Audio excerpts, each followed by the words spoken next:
ओम नमः शिवाय। राधे राधे। आइए जानते हैं 5 या 6 सितंबर, जानिए कब है इस महीने का पहला और भाद्रपद माह का आखिरी प्रदोष व्रत। भाद्रपद माह का अंतिम प्रदोष व्रत त्रयोदशी तिथि को रखा जाएगा।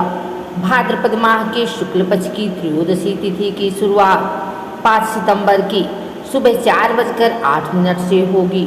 त्रयोदशी तिथि 6 सितंबर की सुबह 3:12 तक रहेगी। आइए जानते हैं कि ऐसे में भाद्रपद माह का आखिरी प्रदोष व्रत कब रखा जाएगा। इस माह का अंत आगामी 7 सितंबर को होने जा रहा है।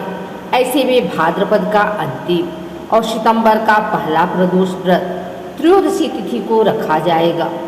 सितंबर में भाद्रपद माह के शुक्ल पक्ष की त्रयोदशी की शुरुआत 5 सितंबर की सुबह 4:08 से होगी।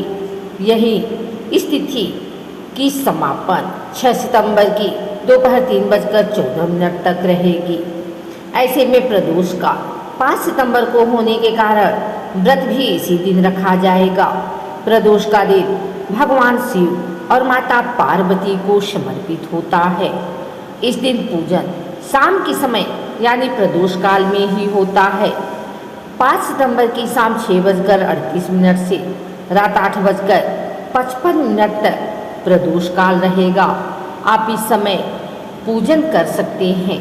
इस बार प्रदोष शुक्रवार के दिन पड़ रहा है, इस कारण इसे शुक्र प्रदोष व्रत कहा जाएगा। इस दिन सर्वार्थ सिद्धि योग भी बन रहा है, इस कारण इससे प्रदोष व्रत का महत्व और अधिक बढ़ जाता है। प्रदोष व्रत को रखने से दाम्पत्य जीवन में खुशहाली आती है। इसके साथ ही सुख व समृद्धि की कमी नहीं रहती है। इस दिन अगर रुद्राभिषेक कराया जाए तो भगवान शिव की विशेष कृपा प्राप्त होती है। खास बात यह है कि इस बार प्रदोष व्रत के दिन शिववास भी है, इस कारण पूजन करने से जीवन के हर क्षेत्र में तरक्की मिलेगी।